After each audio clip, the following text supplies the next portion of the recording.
Good evening, ladies and gentlemen, and welcome to the Film Radio Show. My name's Stephen Lloyd Jackson. I'll be your host for the next 2 hours. This country, you gotta make the money.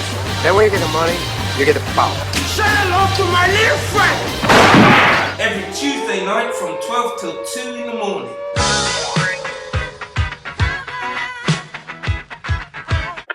I'm going deep undercover. Of all the gin joints in all the towns in all the world, she walks into mine. I'm funny how? I mean funny like I'm a clown, I amuse you? What do you think, this is the army where you shoot them a mile away? You gotta get them close like this, bada bing, you blow their brains all over your nice Ivy League suit. The S.O. Jackson Radio Show. On topfm.net.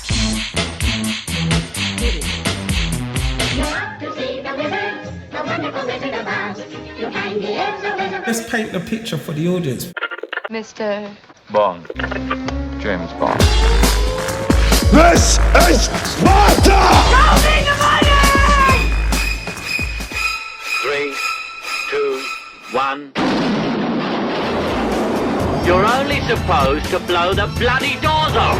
I love the smell of napalm in the morning. Frankly, my dear, I don't give a damn. I have a dream. So make sure you join me and my co-host Charlie Emsis every Tuesday night. Each week we'll be discussing my all-time favorite movies and listening to some great music. The S.O. Jackson Radio Show on ontopfm.net. That's all, folks.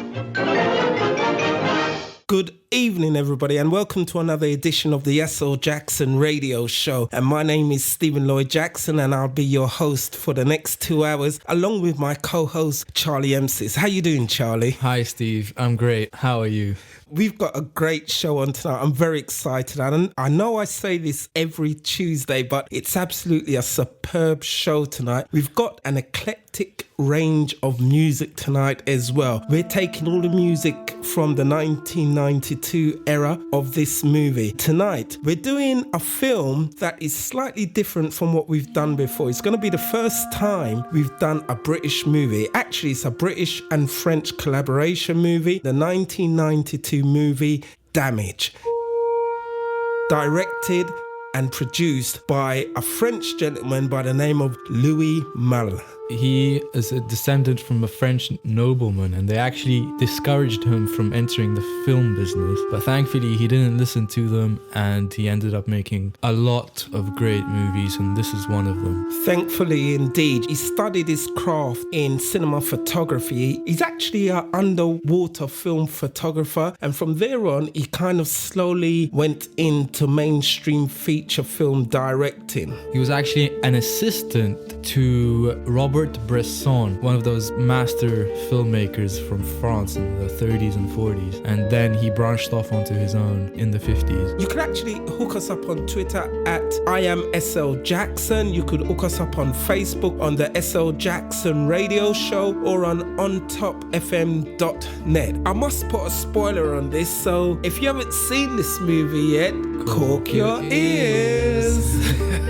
Okay, let's get on with this. So, for those of you who's used to listening to us for the last few weeks, you know, we've been doing a lot of cop thrillers, dramas, but tonight, this is more of a kind of noir sexual thriller film. Like a lot of Louis Malle's films, he brings this sexuality, integrity to his movie. It's a superb movie. I do love this movie. Damage brings to the surface all the aspects in relationships, but it's a darker side of relationships. We have a gentleman by the name of Stephen Fleming, Dr. Stephen Fleming. He's a British MP. I would imagine he's in his late 40s, early 50s. Yes. And he's got ambitions to be in the government cabinet, to be health secretary. And at this moment, we don't know exactly what his role is as an MP, but we do know that he's got high ambitions for that post. He leads a very sort of high-class British lifestyle. Indeed, and he's married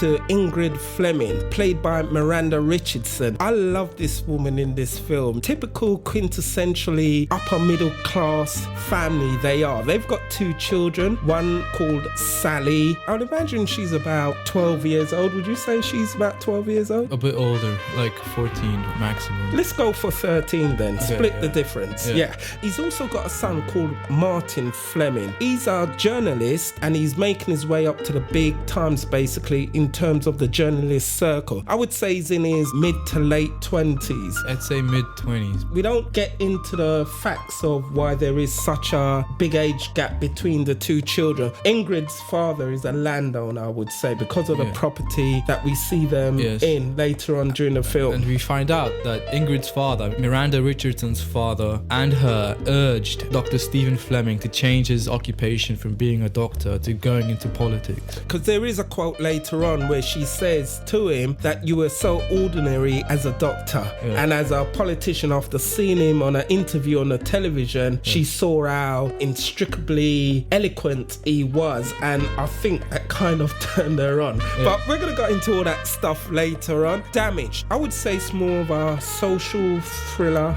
drama. Definitely the thriller. I think the music and the themes of the film push it into this subtly evil territory. Definitely. When we're talking about the music, I can't pronounce the name. It's Zbigniew Precisna. Zbigniew Preisner. He did music for Krzysztof Kieślowski. You sure it's Preisner, not Presner? I don't know.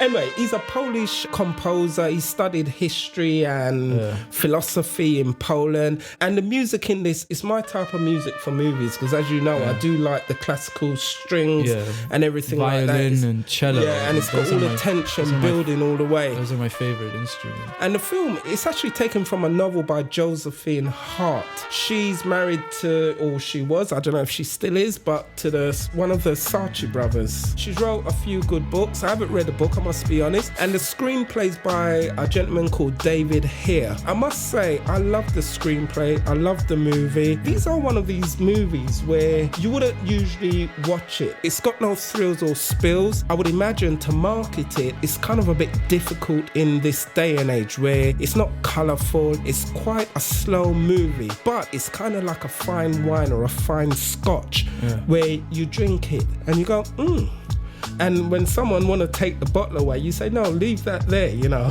I'm enjoying this. The first time I watched it was at 1 o'clock in the morning until 3. And I was just entranced by it. The characters, the mood of the film. I was totally into what the filmmakers were doing. So, we've got this MP, Dr. Stephen Fleming. One day, he's at a function, a dinner function, and there's a few other MPs there. His colleagues, they're talking to him, you know, everything normal. And this is the great thing about this movie because everything seems normal. I think we should be making tracks. One for the road, eh? One more. But then I really must go, Doc. Okay. In walks Juliette Binoche, fine French actress, you know, beautiful in the way how she carries herself as well, very elegant. And she plays Anna Barton. The title of the film is Damage, and I think it refers to her soul. What she does say early in the film, and it's like she's warning the audience as well, damaged people, be careful of. She warns our character, Jeremy Irons, who plays Stephen Fleming. Jeremy Irons, just a quick note about him, he's born in England. He came from the theatre. He's come in a lot of big movies as well. Some of my favourite, the Die Hard franchise that he came in as a baddie. And he's also came in a movie called Dead Ringers, where there's twins and he played good twin and bad twin. This is an actor that has been very much underrated and under the radar in terms of feature movies. He's a superb actor and all the actors in this movie are superb. So he meets Juliette Binoche, who plays Anne Barton. You're Martin's father. I'm Anna Barton. I felt I ought to introduce myself. How do you do? I think she works at some kind of antiques kind of in an antiques company. place. Auctioneers, maybe. Auctioneers or something of that nature, you know. But in this, their jobs ain't that important. Only Dr. Stephen Fleming's job, who's an MP, which is quite significant to his position in the film. She happened to be at this party. Perhaps she was invited by colleagues or whatever. So they briefly meet. Nothing is so like suddenly impact upon the audience about that meeting, but what we do know, there is a glance that whispers to the audience something is going to happen here. There's a sneak moment of interpretation in the eyes that we feel that something is going to happen. It's kind of careening, if I could use that word, into something near enough a car crash. That's all briefly done. It's in their eyes. They notice something about each other and they seem to be really attracted to one another. Indeed. So they've got this kind of sexual attention that's going on with each other. So this is ontopfm.net. This is the S.O. Jackson radio show. Hook us up on Twitter. We love all these tweets at I am S.O. Jackson, or you could hook us up on ontopfm.net on Facebook. And we're going to play a couple of tunes and we'll be back after this. We belong together, and you know that I'm right. Why do you play with my heart? Why do you play with my mind? You said we'd be forever, said it never died. How could you love me and leave me and never say goodbye? When I can't sleep at night without holding you tight, girl, each time I try, I just break down and die. Pain in my head, oh, I'd rather be dead, spinning around and around. Although we love to the end of the road, still I can't let go. It's unnatural. You belong to me, I belong to you. Girl, I know you really love me. You just don't realize you've never been there before. It's only your first time. Maybe I'll forgive you. Maybe you'll try. We should be happy together forever, you and I. You love me again like you loved me before. This time I want you to love me much more. This time instead, just come to my bed and baby, just go and return. Although we go to the end of the road, still I can't let go. I can't let go, baby. It's unnatural. You belong to me, I belong to you. Girl, I'm here for you. All those times at night when you just hurt me and just ran out with that other fella. Baby, I knew about it. I just didn't care. You just don't understand how much I love you, do you? I'm here for you. I'm not out to go out there and cheat all night, just like you did, baby, but that's alright. I love you anyway. And I'm still gonna be here for you to my dying day, baby. Right now, I'm just in so much pain, baby, because you just won't come back to me, will you? Just come back to me. Yes, baby, my heart is lonely. My heart hurts, baby. Yes, I feel pain too. Baby, please. Just come to my bed and baby, just go and return. Although we go to the end of the road, still I can't let go. It's unnatural. You belong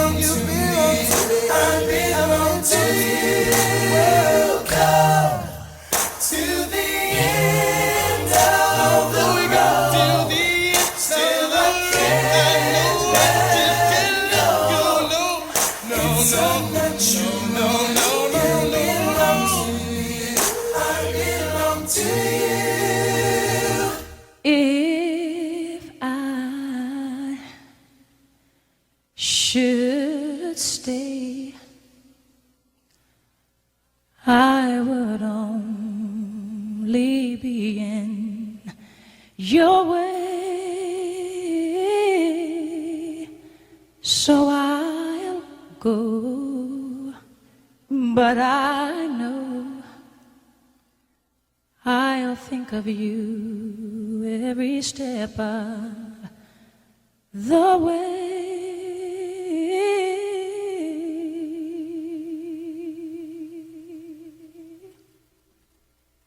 And I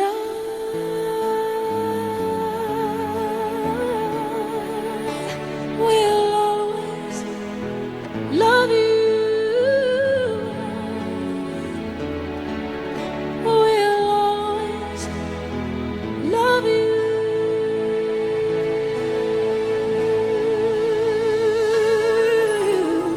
You, my darling, you.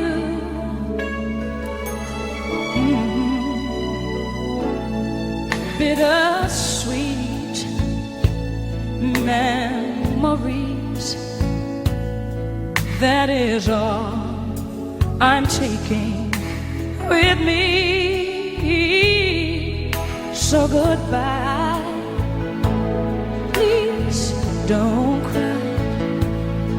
We both know I'm not what you need.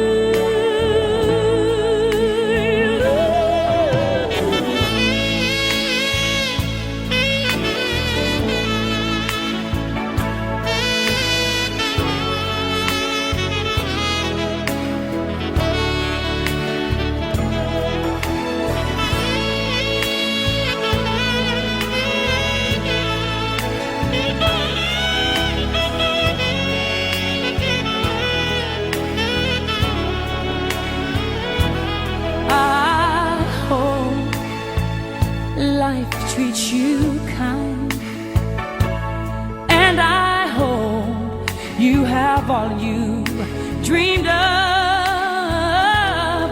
and I wish you joy and happiness, but above all this I wish you love.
And welcome back to the S.L. Jackson Radio Show. And my name is Stephen Lloyd Jackson. And I'm Charlie Emsis. The tracks you just heard is I Will Always Love You by the late, great Whitney Houston, I must add. Also, End of the Road by Boyz II Men. Two great tracks. And I must say that all the music we're playing tonight is from the 1992 era when this film, Damage, was made. Well, we have an MP called Dr. Stephen Fleming. He's in upper class British society, got a beautiful wife, beautiful children. He sort of falls in lust with his son's new girlfriend. I'm going to differ with you. I don't know if he falls in lust or if there's an impact of tension, sexual tension. And I know you guys may be saying, well, lust and sexual tension is the same thing.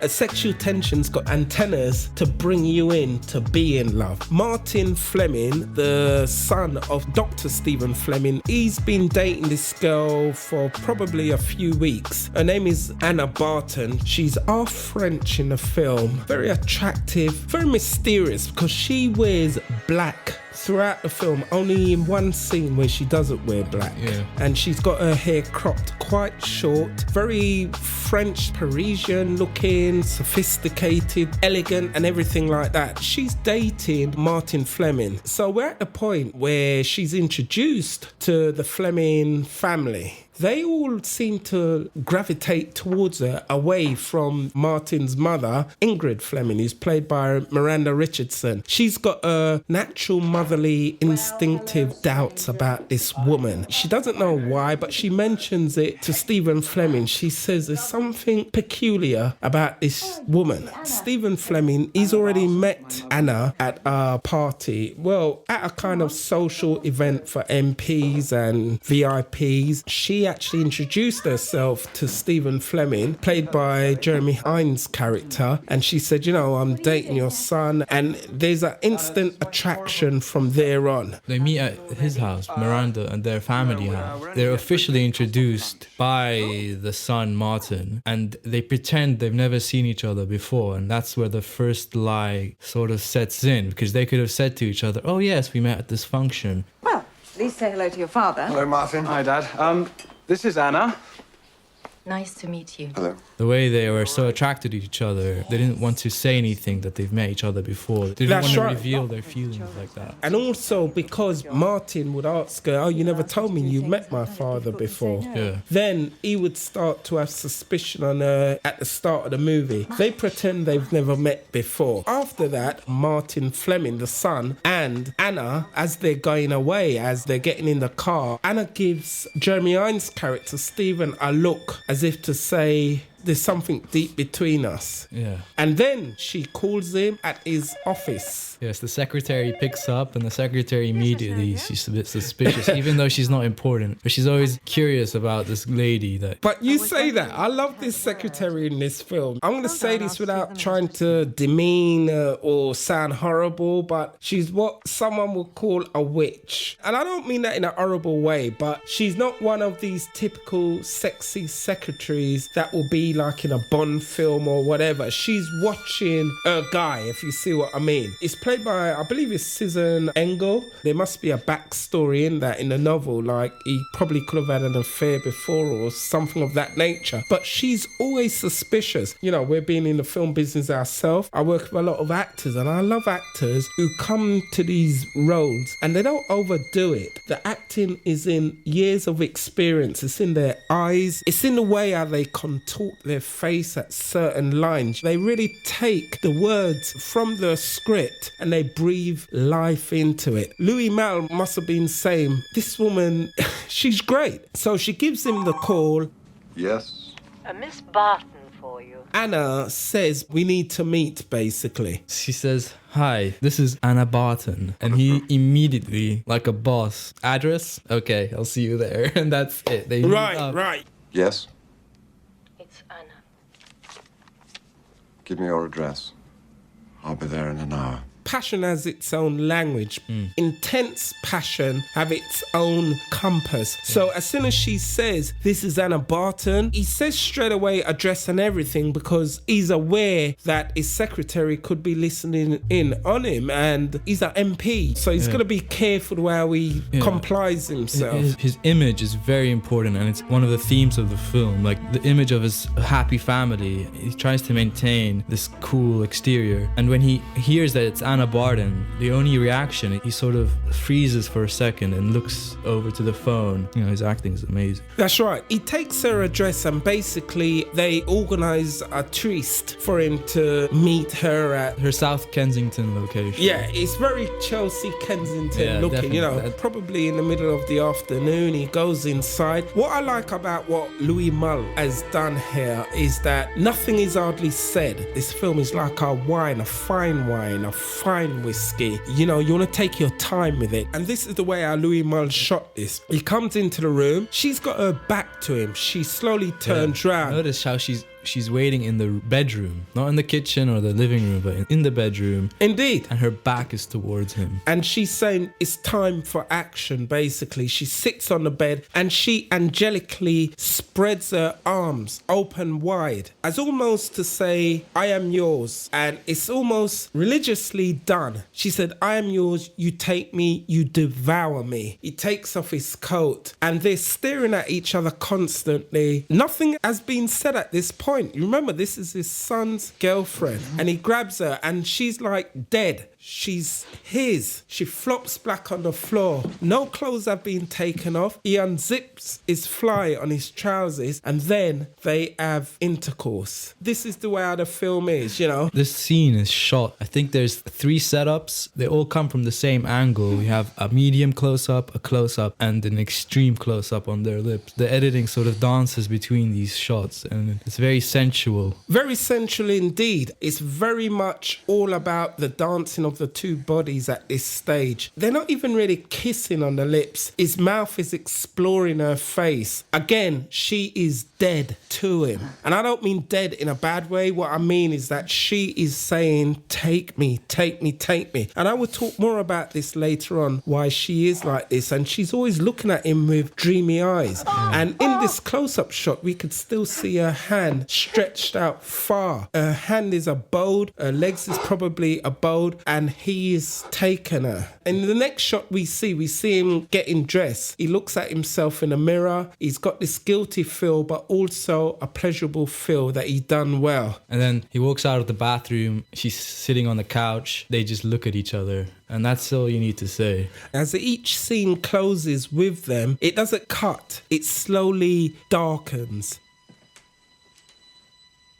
The editor and Louis Malle must have said he wanted that to say it's not finished yet. We're slowly going into something else. Of course, and there's also another fade out earlier in the first scene when he goes home. Before he meets Anna, we're seeing his average life, maybe how he's sort of bored with it. The next scene is with Stephen Fleming, Jeremy Irons' character, at Westminster. And he gets a security note from one of his aides or colleagues saying that his son is there. So he's kind of thinking, as she like broken down and told Martin, his son, she just made love with his father last night. He's wondering, why is his son there? He doesn't want to face him right now, I think. More importantly, did she spill the beans, so to speak? You know, why is his son there? His son doesn't hardly visit him at work. Yeah. But what happens is that he breaks the news that he's just got a promotion at his job and he's become an editor. I've been made the deputy political editor. Martin, that's wonderful. You know, a journalistic editor, basically. So the next scene, we see them all at dinner. And we see Stephen Fleming's wife, Ingrid Fleming, and the daughter, Sally, and the father as well. The father of Stephen Fleming's wife, played by Ian Bannon. Fine actor. And they're all at dinner at this plush restaurant, and they're all talking. The mother, Miranda Richardson, she's very, inquisitive. And rightfully so. She wants to know about Juliette Binoche's life, basically. Anna Barton, and it's known in the film that she really loves her son very dearly and she wants to know a bit about her life. So it was quite an odd childhood. We moved about, yes. The Argentine, Africa.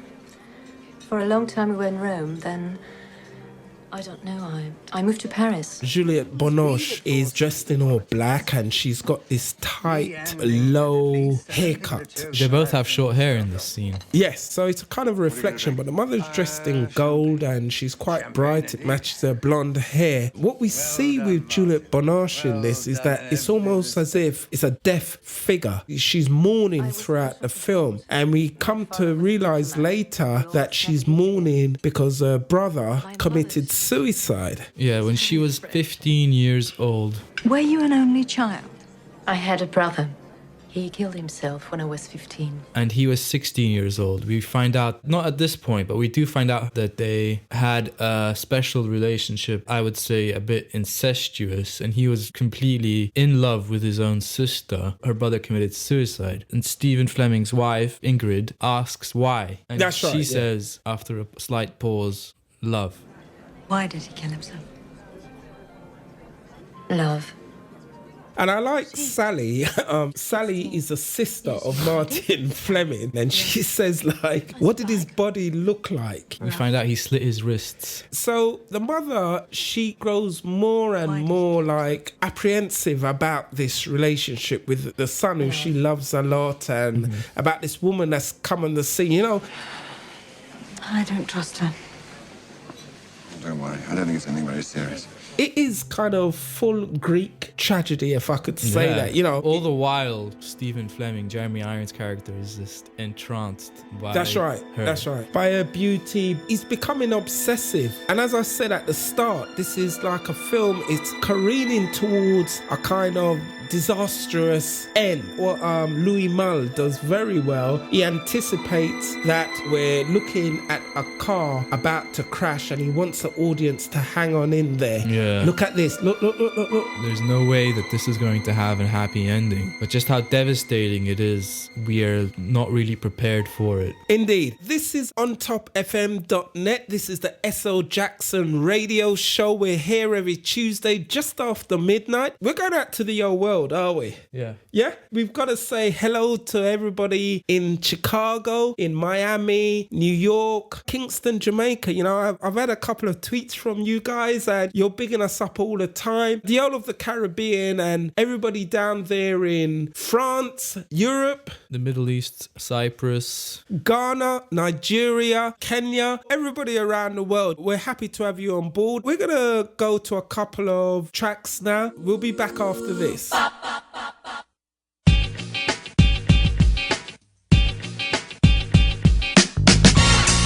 I'm never gonna get it. My love.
for a breakdown. Never gonna get it, never gonna get it, never gonna get it, never gonna get it, never gonna get it, never gonna get it, never gonna get it. Never gonna get it, never gonna get it, never gonna get it, never gonna get it, never gonna get it, never gonna get it, never gonna get it, never get it.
And welcome back. This is the SL Jackson Radio Show. My name is Stephen Lloyd Jackson. And I'm Charlie Emsus. And we're on ontopfm.net. We are discussing our favourite movies. Tonight, we're doing the 1992 dark noir drama Damage. And the songs you just heard there, that's Finally by CeCe Peniston and also My Lovin' by En Vogue. Great piece of music there. Now, this is a film about an MP who's fallen for his son's fiancée. It stars Jeremy Hines and Juliette Binoche, directed by Louis Malle. It more delves into the workings of our upper middle class family. A man who's got everything in life, but he's actually bored. I always say that boredom is the devil's middle name. Wow. He meets this woman at a function who happens to be his son's girlfriend at the time. His son is a journalist. He's making his headway up through the hierarchy of the Fleet Street, so to speak. He's met this elegant, beautiful, half French, half English woman. She carries a lot of baggage, so to speak. Her brother actually killed himself when he was 16 and she was 15. He was very jealous of her at the time when she was 15. She was dating this other guy. Peter Wechsel, played by a now famous Peter Stormare, Swedish actor. He was very jealous of her, so he committed suicide, and she's kind of been grieving ever since. But now she meets Martin Fleming, played by Rupert Graves. He's the son of Jeremy Irons' character, Stephen Fleming, hence the title Damage. She's actually the damaged soul in this. So we're at the point of the story where Jeremy Irons' character, Stephen Fleming, he's actually having an ongoing physical relationship with his son's fiance. With no regard to his wife or his son's feelings. He actually does talk about leaving his wife, played by Miranda Richardson. He organises a meeting with Juliette Binoche and says he's going to leave his wife. I have to leave Ingrid. There's no doubt about that. It's the right thing. It's the right thing for everybody. She reminds him about the beautiful life that he has and advises him not to do that. She also tells him that she'll always be available to him. So she's saying, you don't need to. You've got me on tap, basically. As long as I'm with your son, I will be with you. What would you gain if you left Ingrid? You. I'd gain you. You'd be gaining something you already have. He's totally besotted by this woman. He says he's never felt that way before in his life, which, considering his age, is quite sad, and considering that he's married. And it just shows you, people, they get married for the wrong reasons, or maybe they don't find the right person. I don't know. I'm going to take a different stance on this. I don't know if you could say it's quite sad, or should we say that love doesn't become on all of us at a certain age? Who says when love should reach us, or when this type of tension? We got to remember that this is a film. It's not about relationships. It's more about the tension in relationships. It's not about sex. It's about the sexuality in relationships. And this is why I love this film so much, because it's totally a honest depiction of the human psyche. It's a very honest film. So they leave the dinner party and Martin drops Juliette Binoche's character to her home. Jeremy Irons' character follows them. He waits till his son leaves and goes into her apartment again. For the second time, they make passionate love. It stems on kind of, I wouldn't say S&M, but he does bang her head. And I think what Mull, the director, is doing there is adventuring into the deep boundaries of where the physicalness wants to go. In other words, what I believe he's trying to do there is that the tension is so great, the passion, the lust, they can't take it. They can't handle it. It's overboiling. She can. She takes his passion so gracefully when he's ravishing her. Is she taking it, or is this something that she's concocting out of her own guilt for maybe the incestuous relationship that her brother was going to inflict upon her? So maybe she's saying, I'm deserving of this. This is my punishment. So tragic how much he loves this woman, because it can never end well. And the way he looks at her, the way he needs her. Who are you? Who are you?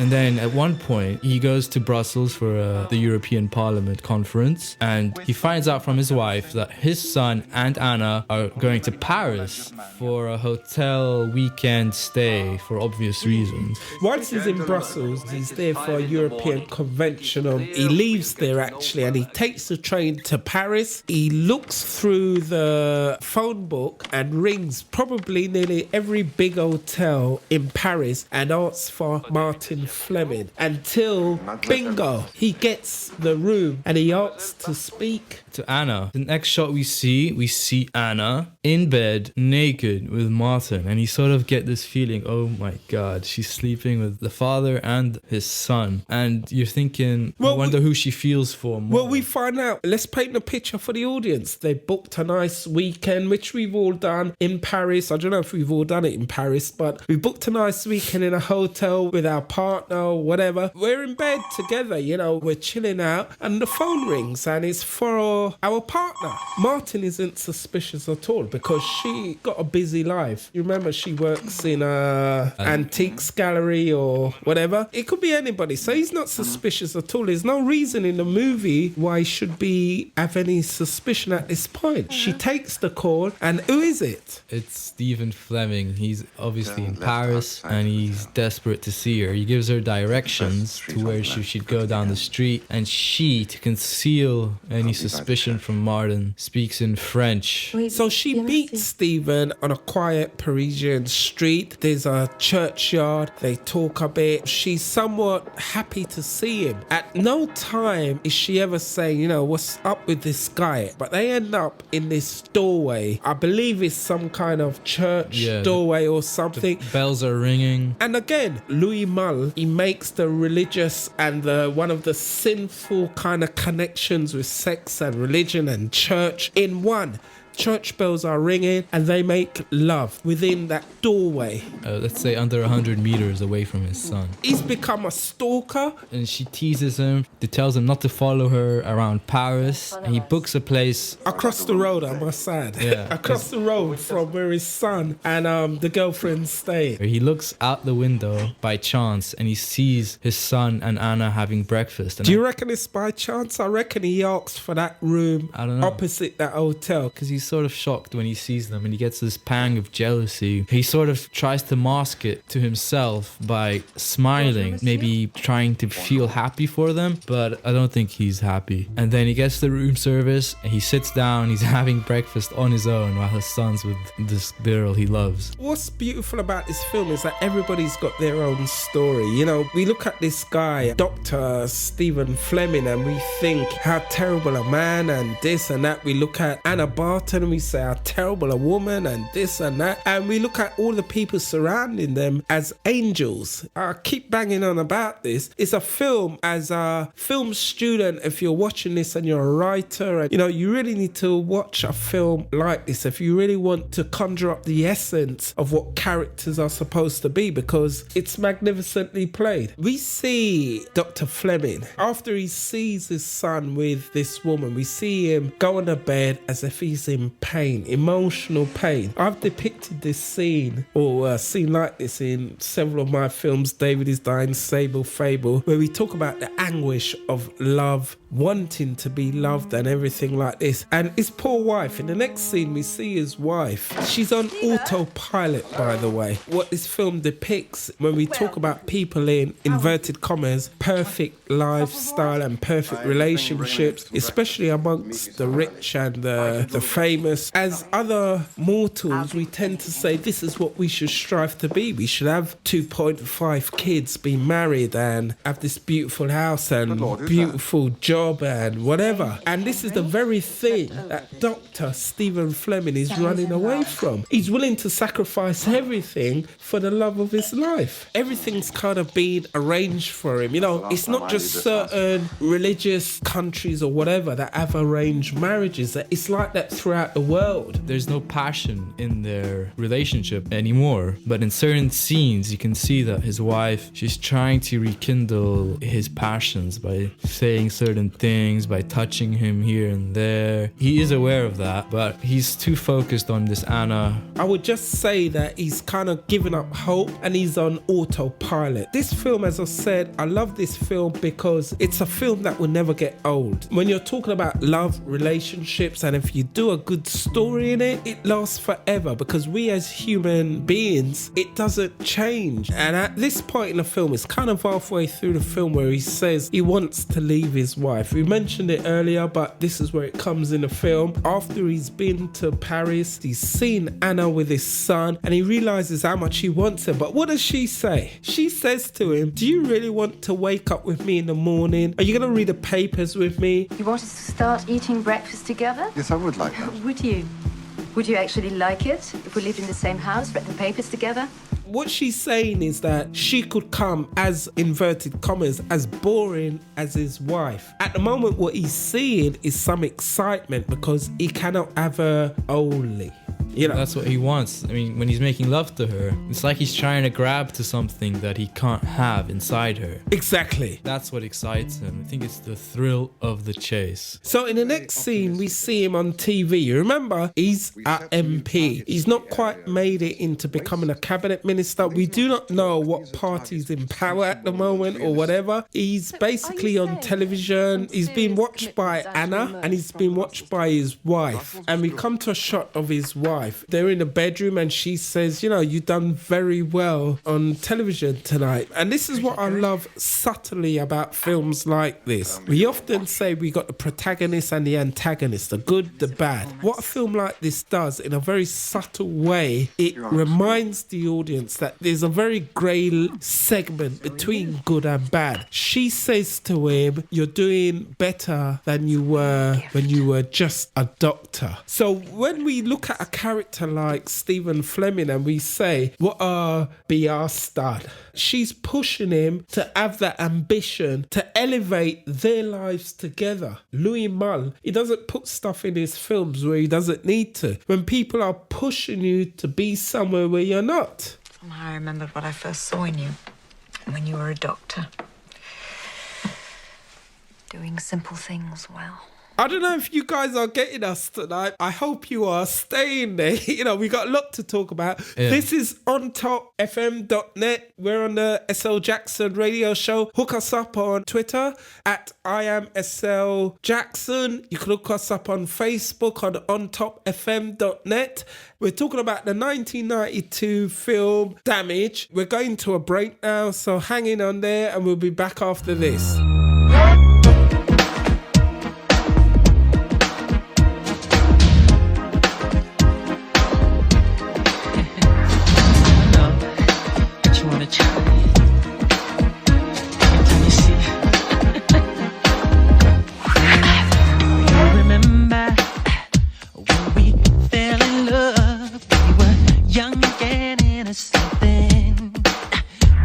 Remember how it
Welcome back to the S.O. Jackson Radio Show. This is on topfm.net. I'm Stephen Lloyd Jackson. And I'm Charlie Emsis. We just heard a couple of great tracks. I was nearly dancing doing my air guitar to Layla by Eric Clapton. And before that we heard Remember the Time by the one and only late great Michael Jackson. So we're talking about the 1992 film Damage, directed by Louis Malle, starring Jeremy Irons and Juliette Binoche. It tells the story of an MP, upper middle class MP. He's got 2 kids, wife, living a great life, but he's a bit bored basically. And he meets his son's girlfriend, Anna Barton, played by Juliette Binoche. They encounter a relationship, a very in-depth sexual relationship. We're at the point now where he's kind of really obsessed over Anna. Yeah, he's obsessed over her, and he goes to her bachelorette pad and he walks in and he doesn't notice that there's another man inside until she points him out. And we find out the importance of this man called Peter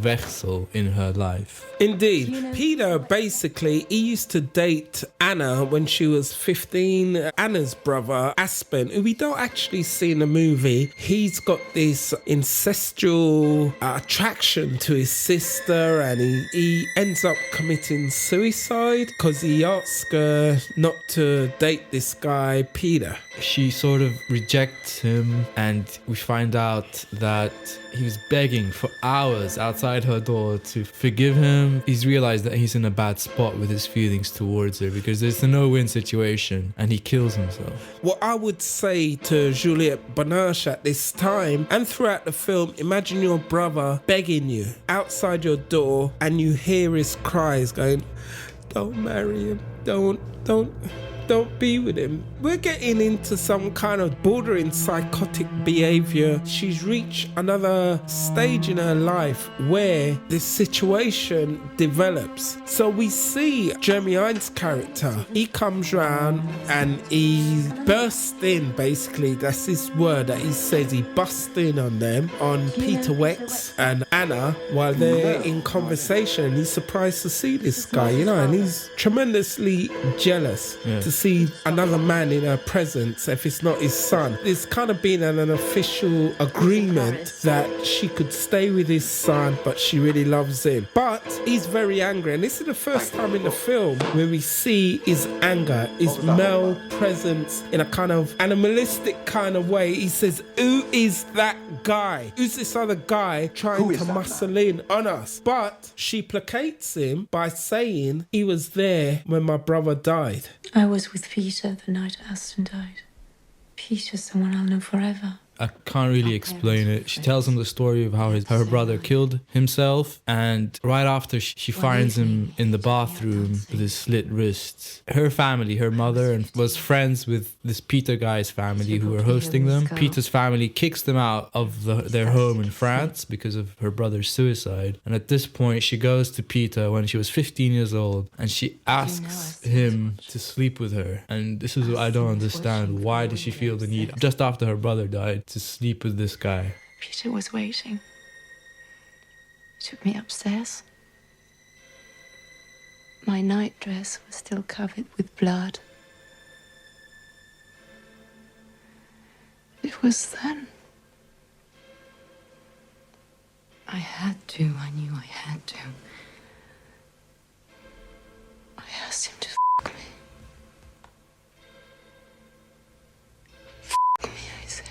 As in all these kind of psychological 360 degrees turnarounds in these stories, they say the abused become the abuser becomes the abuser, and so forth. She is replicating a lifestyle or a life that she once had when she was younger. She's got the son of her lover. She's going to marry him. She's going to get involved in deep with him. She's got the father now, and that's the only kind of life she knows because it's been injected into her from at a young age. So she wants to replicate that kind of lifestyle. And to me, that's the kind of understanding that I will put on this. After she placates Jeremy Irons' character, she calms him down, and we see the next scene where they're making some mad, passionate love making. You know, it turns into tantric love making to aggressive. There's no S&M love making involved, but it's all very choreographed through some kind of ballet of passion and intensive love making. The next scene we see is of them driving to the house. When I say them, I mean the old family. We got Jeremy Irons' character, we got his wife Ingrid. We haven't spoke much about this young man, well, young boy, who's Sally, Jeremy Irons' daughter's boyfriend or friend. Yeah. They're all driving out to Jeremy Irons' wife's father's house. That's his estate in the countryside. Yeah. And actually, she's complaining about Anna to Jeremy while they're driving there. She doesn't like her, she doesn't trust her. And all the while, Jeremy Irons' character is just sort of sitting there listening. Like, he doesn't really care. He doesn't care. He doesn't get it. I don't know. It seems to bring out the worst in me. Don't worry. Keep it fine. He's not interested, basically. And while we're at the house, we see Martin, Jeremy Irons' son. He brings along Anna to the house, and they're all at a gathering. What makes it peculiar is that Ingrid, Jeremy Irons' wife's father, he actually likes his grandson's fiance. It's he not the likes fiance yet. He's going to announce it soon. It's not the fiance yet. Yeah, he talks about their past, their family, their estate. They're having like a family dinner now, and Martin, he announces that life as a young child, he wasn't happy. Personally, I think he says that because he's been like drawn into Anna's life, her unhappiness, and that's his way of showing devotion to her, to replicate her life, and it's made him search into his life, and he's talking about his parents not being that much involved and in touch with his deeper feeling. The passion in their kids wasn't allowed to be expressed that much, and he had a very sort of easy childhood compared to Anna's. And he says that he's attracted to Anna's broken personality or broken spirit. He thinks he can fix it as That's well, right. which is another part of the attraction. And he sort of talks against his father by saying our dad was very cold and he didn't encourage us to express ourselves. But roots aren't that great unless something else comes with them. Like what? Oh, I don't know, warmth, I suppose. Passion. This is very common in a lot of households, I would say, especially when you get the rich hierarchies of life. They want you to go with someone who's kind of had the lifestyle that they've had, so you don't veer against the common denominator of how they brought you up and stuff like that, or rebel, for want of a better word. Throughout the film, I would say we see that Anna's clothing is getting brighter and brighter. She's wearing black, but the overcoats and the jackets and whatever, it's getting somewhat into a lighter tone of brown, and we'll see later on in a couple scenes more, it changes to white once they're planning their wedding. Wow. So the next day in this estate, they're around the fireplace, they're all having afternoon tea, and Martin announces his engagement to Anna in front of the whole family. I've just asked Anna to marry me, and I'm pleased to say she said yes. Indeed. And what happens then? They all say congratulations. Now, this is interesting, and I'm going into a bit of the really kind of deep psychology here. We get a picture of Ingrid. She looked at them with disgust. And of course, Dr. Stephen Fleming, Jeremy Irons' character, looked at them with disbelief. Ingrid, his wife, pulls him over. She hugs him. She needs to lean against him because her legs are almost buckled, really. They put on a good face of happiness. They put on a good face of happiness, yeah. I mean, this is what people do. He knocks over a glass of wine. Now, I want us to hold the picture there for a second. We're doing a film in a few months' time, The Deer Hunter, basically, where there's a tradition in when they get married, they both drink from a glass of red wine. wine. And they say if one drop of red wine spills on the dress, that means bad luck for the wedding. Here, I see that motif carried forward. I don't know if Mal saw the Deer Hunter or Jeremy Irons' character spills the red wine on the table. He tips a glass. Yeah. I think it was intentionally. Of course, it's meant to signify, I think, death. Yeah, the mother Ingrid, she puts salt on it. She sprinkles it over with some salt, and she throws the salt over her left shoulder, which means she's very superstitious. She's in touch with her spiritual side to the maximum. Of course, Stephen shares a sort of look of betrayal with Anna, but she sort of, again, she reassures him that everything's okay, you know. Yeah. I'm doing this maybe because of you. And the next scene, he's playing pool on this massive pool table with his son.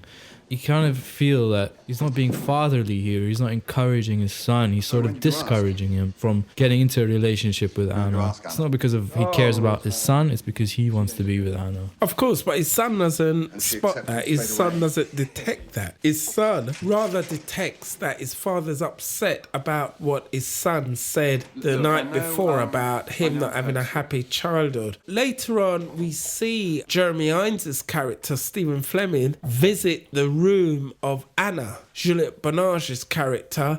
She reassures him that by marrying his son, she'll be with him all the time. So he's in bed, he can't sleep. She's outside strolling the corridors with a cigarette. Having a cigarette. And we must say she smokes. So he walks out. By coincidence, they see each other. I don't know if it's by coincidence. I feel like they're so psychologically together. They would imagine that each other will want to talk about the situation. So she invites him back into her room. Martin and his fiancée isn't sharing the room out of respect, and so she invites the father, Jeremy Irons' character, in the room.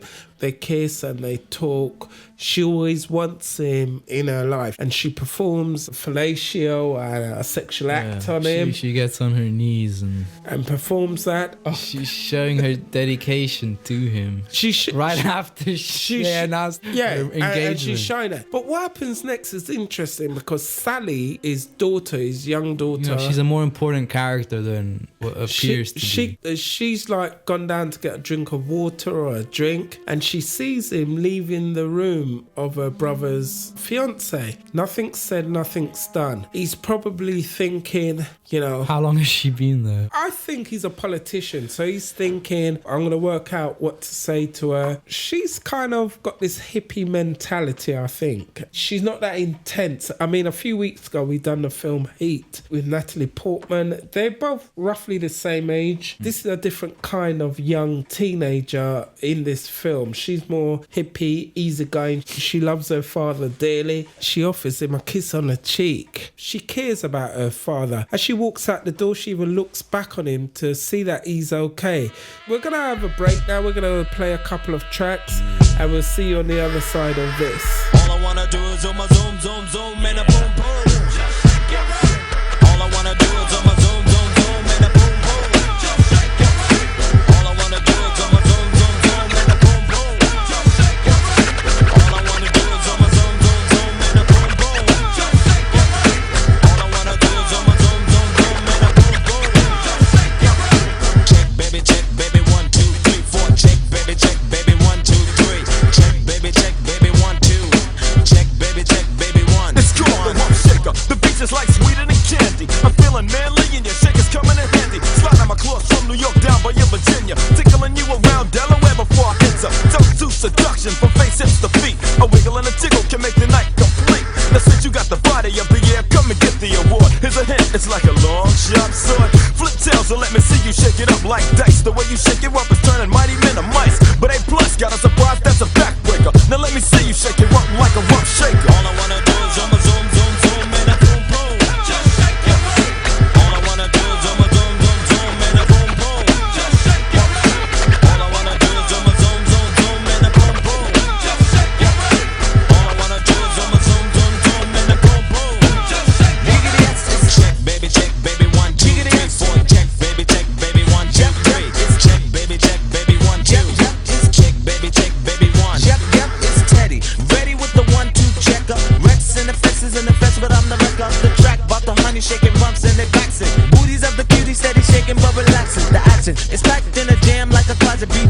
you up, cold flowing like a faucet. Not me to make you sit, not me to make you jump, but yet make the hotties in the party shake it rump. I like the way you comb your hair, I like the stylish clothes you wear, it's just the little things you do, that makes me wanna get with you, all I wanna do is do my zoom, zoom, zoom, and a boom, boom. Just shake your feet. All I wanna do is do my zoom, zoom, zoom, and a boom, boom. Just shake your feet. All I wanna do is do my zoom, zoom, zoom, and a boom, boom. Just shake your feet. All I wanna do is do my zoom, zoom, zoom, and a boom, boom. Just shake it down. Shake it, shake it, shake it now, shake it. She can spend every birthday butt naked. Body is soft, making me wanna squish her. More chest in the game, a rumper like a subwoofer. Shake it to the left, shake it to the right. I don't mind sticking it to her every single night. Come on, pass the poom poom, send it to Papa. Shake it, baby, shake it, baby, shake it, don't stop her. Let me see you do the booty hop, and now make the booty stop. Now drop and do the booty rock. The way you're shaking your grills really kills. It's making brothers up a whole lot of pills. But I ain't into tricking, just the treating, and I ain't into treating every trick that I'm eating. Nah, nah, nah, nah, nah, nah, nah. Yeah, shake it, baby, shake it down, shake it like that. All I wanna do is on my zoom, zoom, zoom, and a boom, boom. Just shake your feet. All I wanna do is on my zoom, zoom, zoom, and a boom, boom. Just shake your feet. All I wanna do is on my zoom, zoom, zoom, and a boom, boom. Just shake your feet. All I wanna do is on my zoom, zoom, zoom, and a boom, boom. Just shake your feet. Check, baby, 1, 2, 3, 4. Check, baby, 1, 2, 3. Check, baby, 1, 2. Check, baby, 1, 1. Check, baby, 1, 2, 3, 4. Check, baby, 1, 2, 3. Check, baby, 1, 2. Check, baby, 1, 1. All I wanna do is on my zoom, zoom, zoom, and a boom, boom. Just shake your feet. All I wanna do is on my zoom, zoom, zoom, and a boom, boom. Just shake your feet. All I wanna do is on my zoom, zoom, zoom, and a boom, boom. Just shake your feet. All I wanna do is on my zoom, zoom, zoom.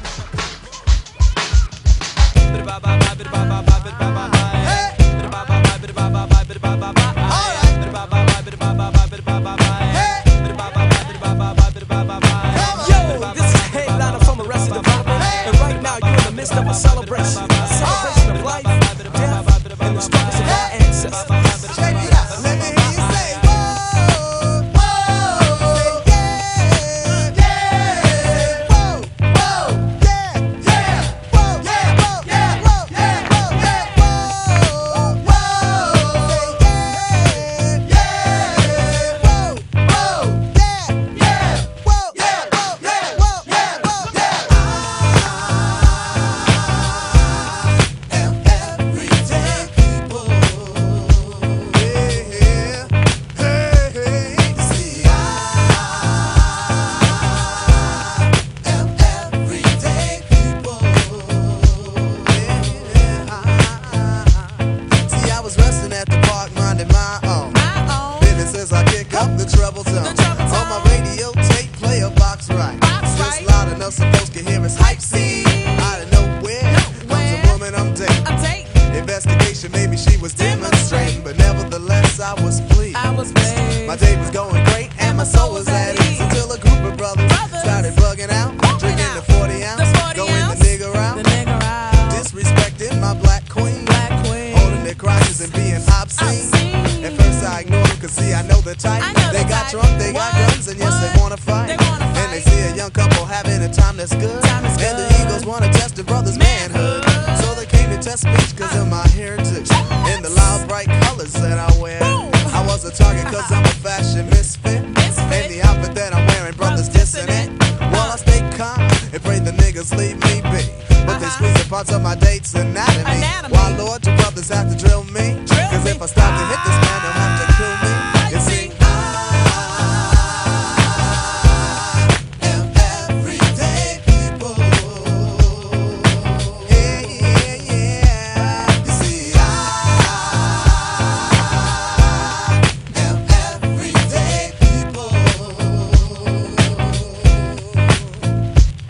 I told the niggas, please let us pass friends. I said please cause I don't like killing Africans. But he wouldn't stop, and I ain't Ice Cube. But I had to take the brother out for being rude. And like I said before, I was mad by then. It took 3 or 4 cops to pull me off of him. But that's the story, y'all, of a black man acting like a nigga he can stomp by an African. You see, I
And this is the S.O. Jackson Radio Show. This is on topfm.net. I'm Stephen Lloyd Jackson. And I'm Charlie MCs. And we're talking about the 1992 film Damage. The songs you just heard, that was Rum Shaker by Rex and Effect and People Every Day by Arrested Development. And I must say, all the music we're playing tonight is from the 1992. There were big hits around the time Damage was released. So we've got our MP. He's basically fallen in an obsessive relationship with his son's daughter. They've been having and he's fallen for his son's fiance. Her name is Anna Barton, played by Juliette Binoche. They've been having a relationship, physical, sexual relationship for some time now. His son is about to get married to her. It's a very deep psychological relationship. It takes the audience on a merry-go-round. It's very well shot. It reminds me of an older film than what it is. It seems like a 70s movie. Yeah, there's even a couple of zoom shots. Yeah, they've got a couple of zoom shots. We spoke about that a few weeks ago when we were doing The French Connection. It's very naturally shot, almost on a documentary kind of level.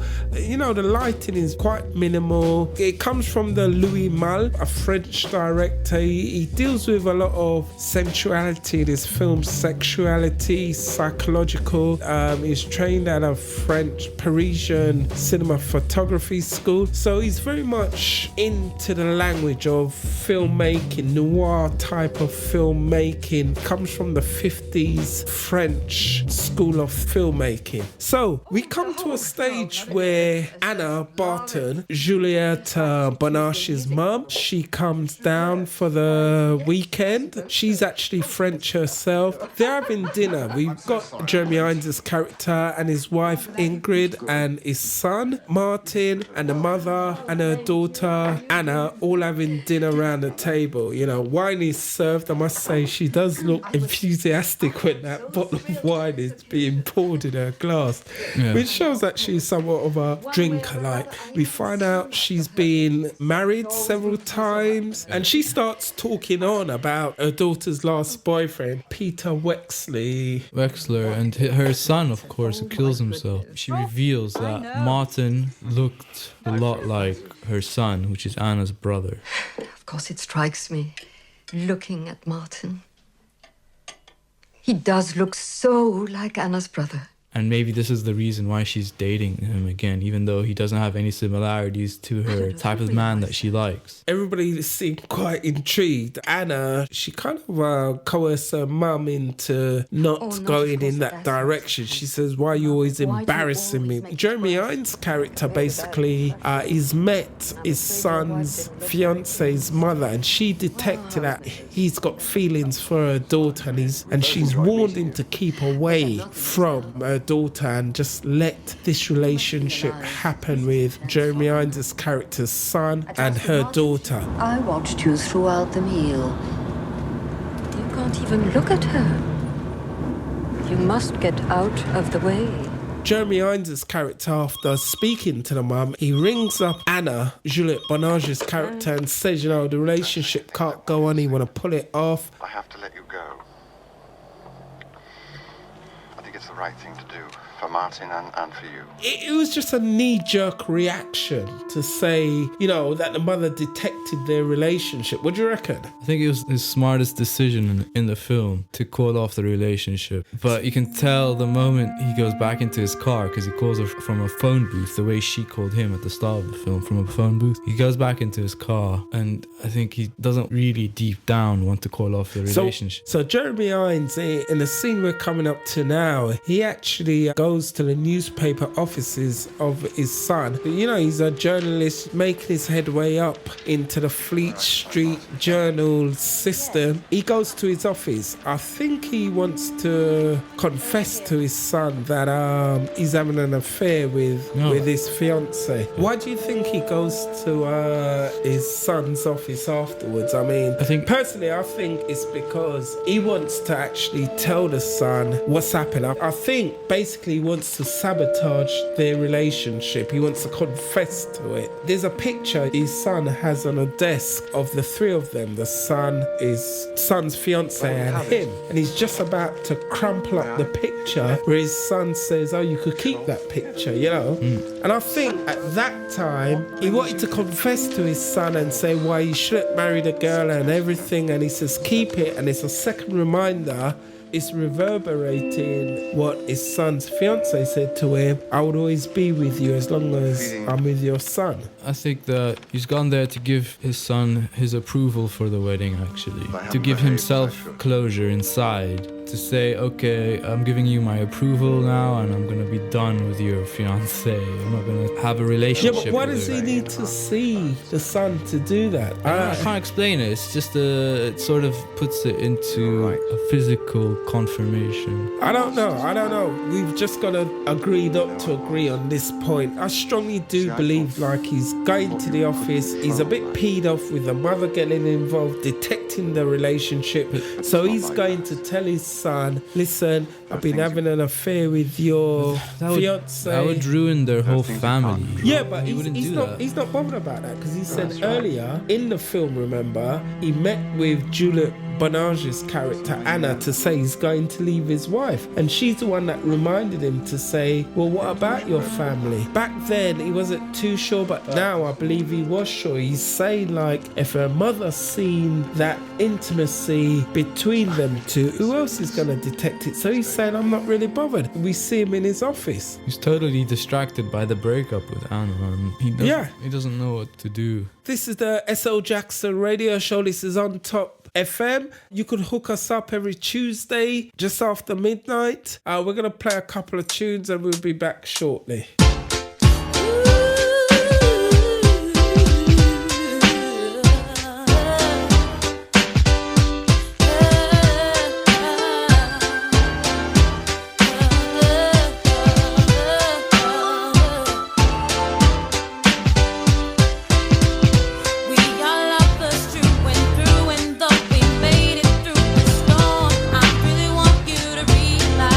I really want to put you on. I miss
And welcome back. This is the SL Jackson Radio Show. My name is Stephen Lloyd Jackson. I'm Charlie Emsis. And this is OnTopFM.net. We're talking about the 1992 noir kind of drama film called Damage. And we just played a couple of tracks before that. The first track was Real Love by the one and only delectable Mary J. Blige. And then we played the hip-hop classic, man. We're going with Jump Around by the House of Pain. Damage. When we talk about Damage, what are we talking about? Talking about an MP, a member of Parliament, Stephen Fleming, Dr. Stephen Fleming, played by Jeremy Irons, who falls in love, madly, deeply in love, with his son's fiancée. Played by Juliette Binoche. Juliette Binoche, a deliciously beautiful Juliette. Careful, hang on there.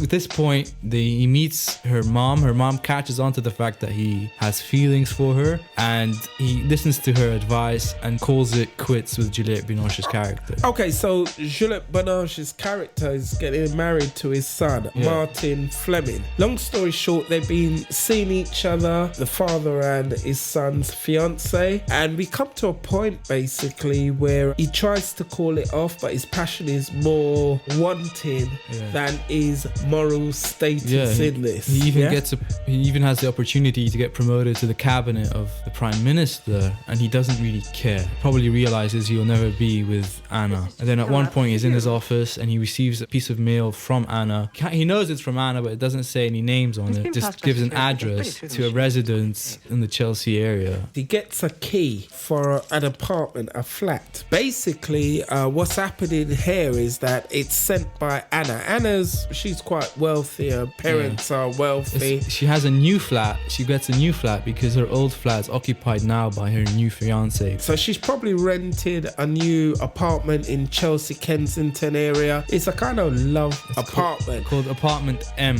which is actually important. Stephen Fleming, Dr. Stephen Fleming, he gets his key. They've tried to end things, but their passion is so intrinsic into the core of their personalities and everything that they cannot break off this relationship, this sordid, so to speak, relationship. They continue seeing each other. She rents or buy another apartment, and she sends him the key to say, you know, we would carry on with this, although she's intended on marrying his son. He's happy to start seeing her again after he called it off. She's in the house in the next scene, and she's with Martin and Jeremy Irons' character, his wife. Juliette Binoche's character looks over to him as he walks into the door, and he shows her the key that she sent to him as a way to say, oh, I'm happy. And we must note that she's wearing a white jacket at this time. I commented earlier that as the film goes on, she goes from wearing black to brown to beige. Now she's wearing a white jacket, but she does have on a black dress or a black top underneath her white jacket. I don't know, it's subliminal, but as a director, you know, we spot these little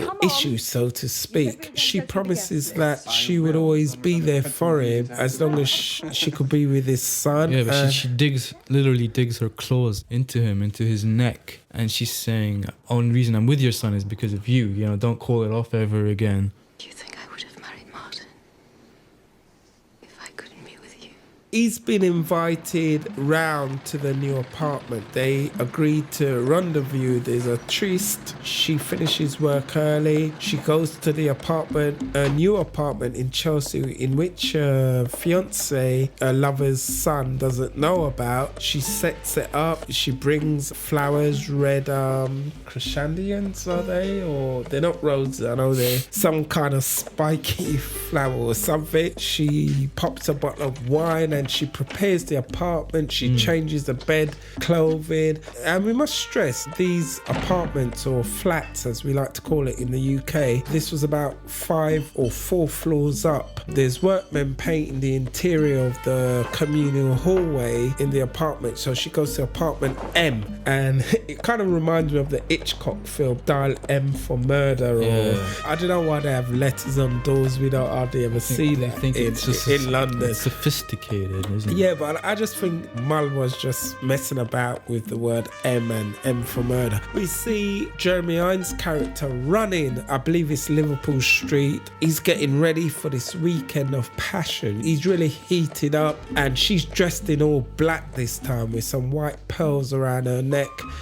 to say the least, she's looking sexy. And he enters the apartment. He's so hot for her that he forgets to take the key from the door. And there's a quick shot of the latch key still latched into the door. We see them having, it looks like caviar. They're having wine and bread, and he's smothering her, and he feels lost like a child within the winds of her charm and her seductiveness. We got shots of them like just hanging off a rail with glowing in one another. See me in the studio, I'm kind of dancing their movements. What do you reckon? Yeah, and the music goes into this surreal melody, and you feel like this can go on forever. And then we see Martin. He approaches from the downstairs. There's a shadow over his face, and he walks out of the shadow. We don't yet figure out it's Martin yet. Then we see it's Martin. The shadow is lifted from his face. We see Martin slowly come up the stairs, and he could hear her actually making love. He's so suspicious at this point. Maybe he doesn't want to see what he's about to see. He's near the door. He's slowly walking towards it. He can hear her more clearly, and that's it. You know, I think he knows now that she's in there with another man. And we see the key, the latch key that his father left in the door, and he opens the door, and they're like really going at it, you know, they're really making love, and he's really passionate. Yeah. And we see their sweaty bodies intertwined with one another. She turns around slowly, and I wish I could just stop the frame there, and we see Martin's eyes gaze into her eyes. Yeah. What his dad's butt slamming into her. And but I must say it's a horrible sight, because and I like the cut when he opens the door. It cuts just to a two shot of them on the bed, so we know it's his point of view, and they're just passionately making love right in front of him. They don't know he's there, and his glazed eyes, and he's walking backwards. Remember we said they're 5 floors up, 4 floors up, and he's walking back, and he leans against the balcony, and he's still in shock what he saw, and bang, he just falls down 4 floors.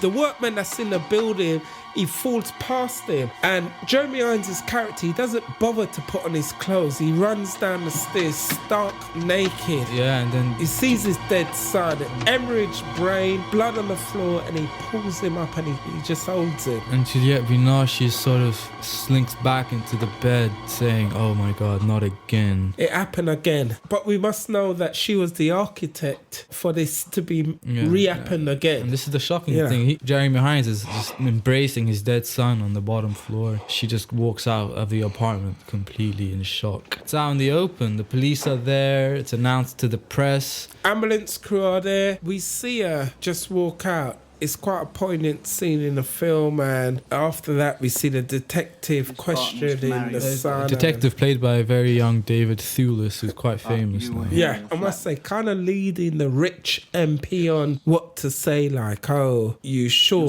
he didn't know, and you sure you were careful." He's kind of prompting him what to say. The police escort him home. It's raining. The press are outside his house, and he's sort of calmed down since the death of his son. So he reaches home, and his wife is just waiting for him on the kitchen counter. I love the makeup, especially with his wife. And this is where I believe Miranda Richardson won an award for this. She's won several awards for this performance. She's very I wouldn't say placid, but she's very calm throughout the movie. But for this point, she gives a performance that is... It's a stellar performance, you know. She really takes it to a different level from here. Yeah. The makeup as well. We don't often talk about makeup artists, but the makeup is done superbly. She actually says she beated herself up when she heard the news, and she was devastated to say the least. And she asked Jeremy Irons' character, wasn't she good enough? Did you ever love me? By every way, she's got the right to ask that, because earlier in the film, Jeremy Irons was willing to leave her for his new girlfriend. Yeah, and her makeup, it looks like a sort of clown makeup, and she has this really evil grin on her face when she looks at her husband. She says, "Oh, you should have killed yourself." Why didn't you kill yourself? You should have killed yourself when it began. Didn't you know? Didn't you know? What What, you thought you could go on? Yes. Yes. Every day. Into the future. Go on betraying us both every day. And she sort of obviously hates him now. Yeah. After she's found out all of the... You should have killed yourself when you first realized. And then I would have been able to mourn. It would have been hard, but I would have buried you. And I would have wept. And she takes off her, she's got this very loosely fitted nightie on. She takes it off and she shows him her body and says, "Didn't you want this?" Were you ever in love with me? This. This. Not enough. Not enough for you. She shows her breast and everything, and it's very Greek tragedy movie this is. It's very powerful, the end. I wondered why Miranda Richardson, it's almost like a picture when she takes off her gown and everything like that. She looks like those women in the paintings. Or yeah, up the National Gallery or something like that in very London. beautiful, I think. You know, and incidentally, one of my actors who I used in my debut movie I made is in this film. He just plays one of the ministers at a funeral. Of course, Jeremy Irons' character, he resigns his position. He goes to the Dorchester Hotel in London where Anna's mum is, and he tries to make amends with her in some kind of way. I don't know if he could make amends with her. He's up in a suite. This is Anna's mum. You know, she warned him. She saw the signs careening toward a tragedy, basically. She warned him. He wouldn't listen, and he goes to walk out the apartment, and all of a sudden he feels this spirit somehow. He loves her that much. Or her mother says, "Oh, you should know that she went back to France where the event with her brother happened." Yeah. And then he about to walk out the door, and then he feels Anna's presence in the hotel room, and he realizes that she's in the other room right next to him. And he opens the door, and Anna looks at him and then looks away, which sort of signifies that she doesn't want to be with him anymore. Of course, or maybe he's just saying maybe the mother wasn't angry enough. At the end of the day, she's won her daughter back. That's what I kind of get from it, that she's won her daughter back and that she's not angry enough. He's a politician, you know, he's a doctor, he's studied people all his life. He says, "She's here, is she?" He opens another door to the room and he sees Anna on the bed and he looks at her. Nothing's said, nothing's done. Louis Marley does a beautiful fade out, and the next scene we see, I can only imagine. I think it's France. It could be France, but I'm looking at the architecture and the design of the building, and it's south of France. He's not in England. We do know that. It looks like Marseille. It can be Marseille, it can be certain quarters of Istanbul or somewhere like that. I don't know. And also for the first time we hear his narration, the closure on the story. He lives on his own as a recluse. He buys fruits, he comes back from the grocery store. And cheese. Yes, he's cutting cheese. He's lost all his family, he's lost his life, he's on his own, he has no responsibilities anymore. Yeah, and he's got this blown up picture, the picture that his son gave him of the three of them, the Jeremy Irons' character, his son, and Juliette Binoche's character, when they were in happier times together at his wife's parents' house, and they took a picture and he's blown it up to a life-size portion. It's a very minimalist room with this old chair and a bed, wooden floors, and it's reminiscent of I would say the Godfather film, the first and second one, where they're both sitting on chairs alone. But the most upsetting thing is he sits in front of it, this big blown up picture, and all he can look at is Anna and not his son. The final shot, the camera's zooming in slowly while going out of focus onto Anna's face, and it captures the eyes. As you said, the sad thing is that it's almost as though he's got no remorse of his son's death, that was just collateral damage in their damaged relationship. So the word damage kind of spawns its way through the whole entirety of the film. Yeah, and he even says he saw her one last time at an airport, and she was with Peter, the guy, when she was 15 that she got with, and they had a baby, and she didn't even notice him. And it sort of says, oh, so all of that for nothing. And the camera zooms in on her face, and it just fades fades to black, you know, to death. But like as they say, you know, better you have lived and loved than you have lived and never loved. So I think that's what this film kind of conjures up. It's a beautiful film. You know, it's one of these films that I would never forget. It's very poignant in human behavior, love and torturous souls and damaged souls. So I think it's a great film. Hats off for Louis Malle and all the actors in there. They've done a damn good job. I think it was quite a successful movie, but I think critically it wasn't. Well, critically, I think because of the old establishment of film, people want to take film and how they want to exploit film. It doesn't fit into that box. This film really, it sings to a different kind of audience of film lovers and connoisseurs. And I think it's not really one of these films that are made for entertainment purposes, but for exploration purposes. The film cost $7.5 million to make. It's the first time we've done a British and French film collaboration on our show, and it's totally enjoyable. You know, well recommended. It's available on DVD. Have a watch of it. This is the SL Jackson Radio Show. Hit us up on Twitter at I am SL Jackson, on Facebook at the SL Jackson Radio Show, and also on Facebook at ontopfm.net. We'll get together next week for another great movie. My name is Stephen Lloyd Jackson. And I'm Charlie Emsers. And thank you and good night.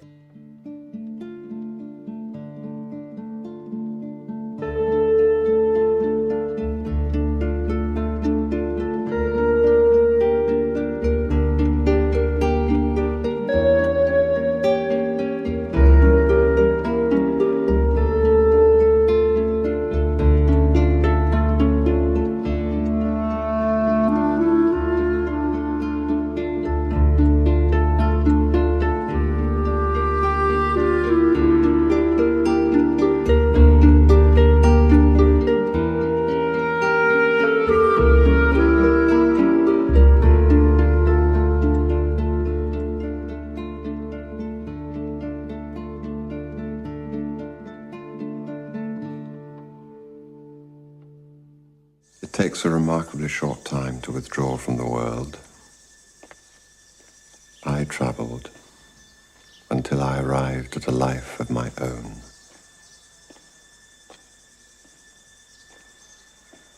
What really makes us is beyond grasping. It's way beyond knowing. We give in to love because it gives us some sense of what is unknowable. Nothing else matters. Not at the